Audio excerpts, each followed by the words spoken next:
এই মুহূর্তে সবচেয়ে বড় আলোচিত বিষয় হচ্ছে যে একজন নির্বাচন কমিশনার যিনি মাফরুজ আক্তার পদত্যাগ করেছেন, সেটাও ভোট নেওয়ার শেষ হওয়ার প্রায় 24 ঘন্টারও বেশি সময় পরে কেন তিনি এখন পদত্যাগ করলেন সেটা নিয়ে নানা আলোচনা চলছে।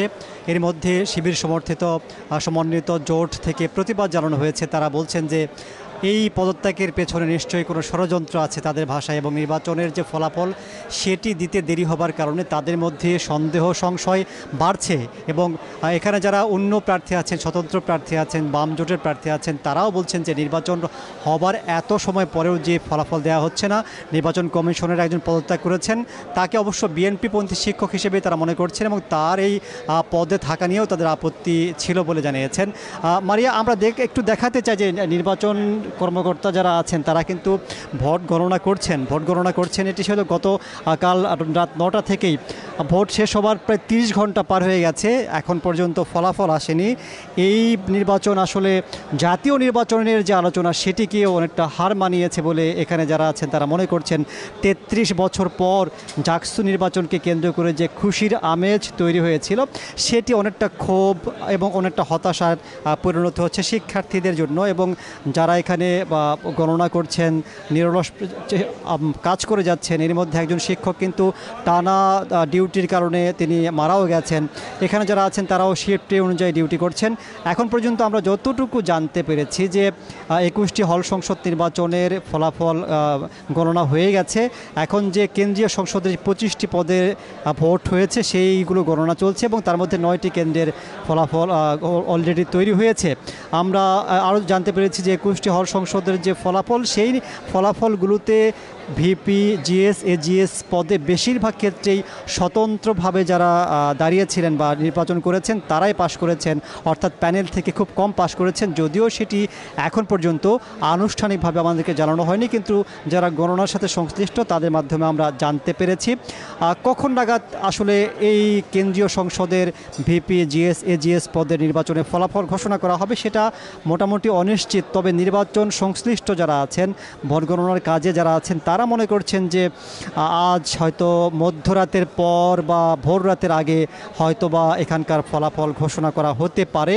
এই ফলাফল ঘোষণা দেরি হওয়ার মূল কারণ যেটি বলছেন যে তাদের প্রস্তুতি ছিল ওএমআর মেশিনের মাধ্যমে এটি গণনা করার, যেহেতু ছাত্রদের আপত্তির মুখে ওএমআর মেশিন বাতিল করে ম্যানুয়াল পদ্ধতিতে গণনা করতে হচ্ছে। নিশ্চয় দেখতে পাচ্ছেন যে এক একজনের কাছে অনেকগুলো শিট রয়েছে। হল সংসদের 25টি পদের ওএমআর শিটের মতো করা হয়েছিল, সেগুলো ম্যানুয়াল পদ্ধতিতে গণনা করতে গিয়ে দেরি হচ্ছে। আমরা একটু কথা বলতে চাই আমাদের সাভারের সহকর্মী শেখ বাশারের সাথে, তিনি গতকাল থেকে পর্যবেক্ষণ করছেন।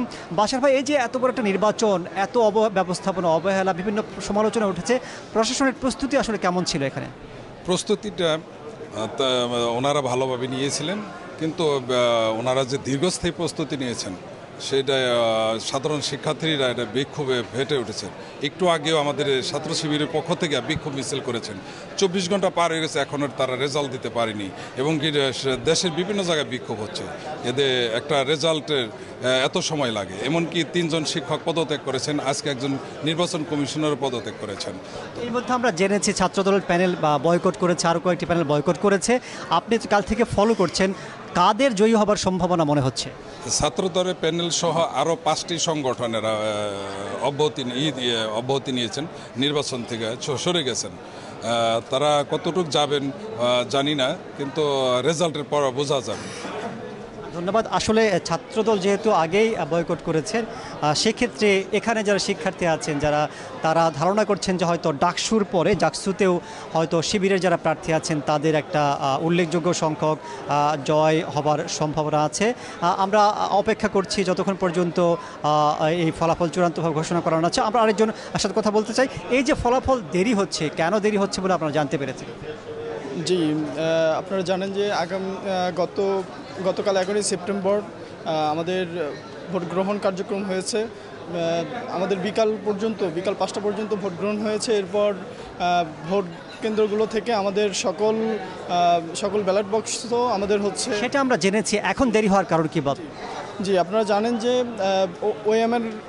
ওএমআর মেশিনের মাধ্যমে আমাদের এই ভোট ভোটারদের এই তালিকাটা হচ্ছে গণনা করার কথা ছিল, কিন্তু শুধুমাত্র প্রশাসন, নির্বাচন কমিশন শুধুমাত্র একটি দলকে প্রশ্রয় দিতে গিয়ে, একটি দলের কথা শুনতে গিয়ে তারা ওএমআর মেশিনকে গ্রাহ্য করে নাই।